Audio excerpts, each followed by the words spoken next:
This is the story of Jesus Christ, the Messiah, the Son of God, kingdom builder, healer.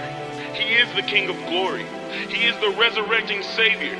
They expected a conqueror, but instead they got a servant, crucified and lifted high. And the marks on his hands left us marked for salvation.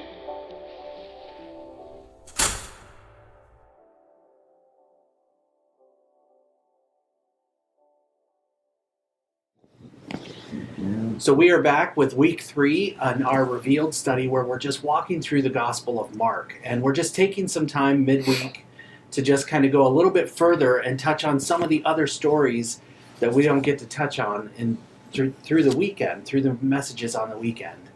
And so this week in particular, we were looking at Mark chapters 4 through 7, which there are so many stories that take place in those chapters, and we can't hit them all. But they're this combination of stories that talk about some parable teaching, that show some of the miracles, that show some of what God is doing.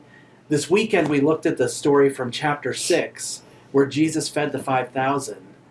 And we were talking about how he was beginning to reveal who he was to the people, beyond just the teaching, beyond just the healing, but in his ability to be in control of nature. And we're going to kind of continue that idea today. I have Eric Studler, one of our high school interns, joining me, and I also have Pastor Keith. And we're just going to talk a little bit more about some of those stories, and specifically the story that follows right after that story of feeding the 5,000. But I want us to think, throughout the Gospel of Mark, Mark keeps saying the people were amazed. The people were in awe. The people were astonished by Jesus. And I just kind of want to know, what has there ever been a moment, or that time where something or someone just caused you to step back and take a new look at something?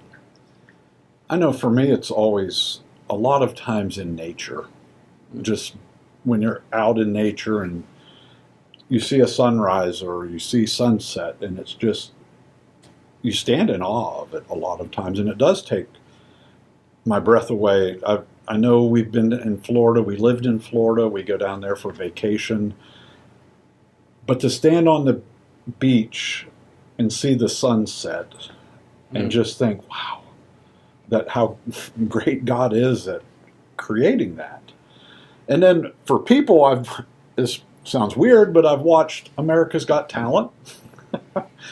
And a few times I've been in awe of some of the things that the people on there have done. Just some of the acts that they do and things that they do that it's like, wow, how can they really do that?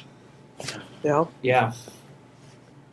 I was to say, for me, I know most people probably won't agree with me right now, but when the sun is just shining down on the snow early in the morning, and you got that first cup of coffee in your hands, and you walk out into a room and you can just see all the sparkles of the snow just kind of coming alive and just dancing across the surface. Mm-hmm. It's just so beautiful to me that just between the sun and the snow, it's able to create just this magnificent, almost light effect on it. Mm. And for my someone, it's when my girlfriend and I are getting ready for a dance. She comes down the stairs or out the hallway, and just when she's all dressed up and all glammed up, it's just breathtaking sometimes. Just on the few occasions that we are able to get out and go to those occasions where we have to get all dressed up, it's just always beautiful to see her all dressed up. Yeah. I love the picture of the snow, because I'm weird like you. Although I love the snow on those like full moon nights. Oh yeah. There is no clouds, mm-hmm. and it's so cold that the snow actually, it just looks like a bunch of diamonds reflecting this moonlight. Yeah. Those nights to me, I wish they weren't that cold, because I would love to stay outside and enjoy them. But there's those moments in nature that it's just, it's impressive, and it reminds us of our finiteness mm-hmm. and God's infinite. Yeah. Because this is his creativity on display. And I love that in the stories that we find in Mark chapter 6, you see that that struggle, right? Because there's Jesus, this person who is amazing, that every time he's turned around and teaching, the people are in awe of his understanding and his wisdom and his knowledge. But then he also has these moments where these things that we look at that we are amazed by, he's in control of. Mhm. Specifically, there's a story in Mark chapter 6, and it's found in verses 45 through 56, where it talks about the disciples. After the feeding of the 5,000, Jesus tells them to get into the boat to head to the other side of the lake. They go on without him. They get out into the middle of the lake. And it's a story so similar to what we saw just a few chapters earlier, where he was asleep in the boat, but this time he's not even with them. And there's this storm, and in the middle of the storm, he just comes walking out to them. In that story, what in that story grabbed your attention the most? For me, it would be the fact that he was able to walk out to them on the surface of the water. It's just amazing to me where we as people sink like rocks, just drop, and we can't even hold ourselves on just the tension of the water, and how he was able just to walk out plainly to them without any means of help or anything. Mm-hmm. Yeah. As I was reading over it, it really hit me that how tired the disciples must have been, because we read right before it where they're helping to feed the 5,000. They're working. They're in a boat rowing to another area right before that, and then here they're in the boat, and it's about anywhere about 3 or 6 o'clock in the morning. And how when you get woken up or when you're tired and you see something, it was like, wow, they couldn't recognize Jesus even though they had been walking with him for a long time and learning from him. I'm always like, how did they not recognize him? Yeah. That was, yeah. How did they not recognize him? I found myself asking that question, but then whenever I ask that question, I realize how often I don't recognize him in my daily walk, where he's showing up and he's doing amazing things, and I don't always notice it or appreciate it or even understand that it's him. Yeah. Mm-hmm. And so I always have to kind of check myself, because I want to be upset with the disciples a lot, because I'm like, how can you guys not get this? I think Molly actually talked about this on the weekend, that we're frustrated because they're right there in his presence and they still don't get who he is. Yeah. Yeah. But they were learning, Mm-hmm. And I'm always impressed by, the fact that they were terrified. And he says, "Don't be afraid. Take courage. I am here." And just that phrase, "Take courage. I am here." He didn't beat him up. He didn't say, "Oh, you guys are so stupid. You don't get it." Yeah. But he's like, "It's okay. Yeah. Mm-hmm. I'm here. I'm with you." Mm-hmm. Through these stories, the feeding of the 5,000, the walking on the water, how do you think that God was trying to reveal who Jesus was to the disciples? Just trying to use those moments for teaching. Like right as they were feeding the 5,000, he wasn't asking them to go out and with their own money or with their own work to find food or get food for all those people. Mm-hmm. He asked them, "What do you have? Mm. Find out and look." Yeah. Or find out. Go find out what you have so I may bless it, so it'll feed everybody. Just that he wasn't wanting them to do it, that he was going to take it upon himself to do it. Mm.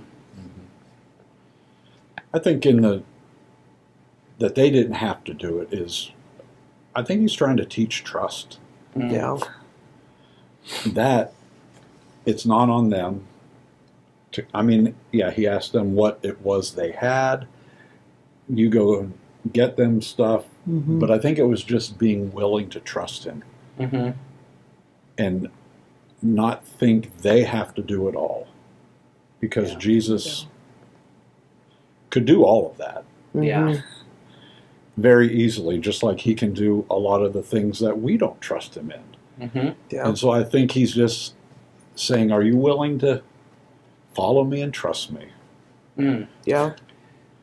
Yeah. I love both of those ideas. That idea of what do you have and trust, and that invitation, because when you look at it in the context and you understand that in chapter 5, that's when he sent the disciples out on their own to preach. Mhm. And they're coming back and they're all excited, and they've been doing this amazing thing, and they've seen how it's almost this moment to invite them back into a place of don't rely on your own self-sufficiency. You know, and it was these moments that you think maybe God was just trying to get them to step back and get a bigger picture of Jesus. That it wasn't just the miracles, it wasn't just the teaching, it was this bigger picture of who he truly was. Yeah. Yeah. It ends with a statement where it says that they didn't understand, their hearts were too hard to take it in. They didn't understand about the loaves, the hearts were too hard to take it in, they were hardened. What do you think Mark meant by that? And where might God need to soften our hearts? Just how Keith was saying earlier, just how tired they were, and just how much energy that they were expending before that, and how they had to row out, and then they all of a sudden get woken up. They're not focused on what's going on in their heart. They don't, at that moment, they don't care. They're just trying to survive this storm and get back to their teacher, Jesus. And just the fact that they didn't care and didn't take the initiative to care, to soften their hearts. They just didn't have the energy or the willpower or the willingness to calm down in those moments of just terrifiedness, and just take a deep breath and soften their hearts. Yeah. Going somewhat over the same lines, I mean, I think a lot of times as I'm reading through, and, you know, like you said earlier, I question how the disciples couldn't see him, couldn't trust him, couldn't understand, because they're walking with him every day. But I think as I was thinking about how worn out or how tired, how exhausted they had to be, and then I put myself in their place. When I get tired, whether it's working with people, we get tired a lot of times. Yeah. Or just doing work. Yeah. How tired we get, and then. And it's not a bad thing, because I mean, even Jesus at the beginning of the feeding of the 5,000, he was tired, and the crowds were pressing on him, and he said, "Let's go somewhere remote." Yeah. And I think in our tiredness and worn out, sometimes we just are hardened. Yeah.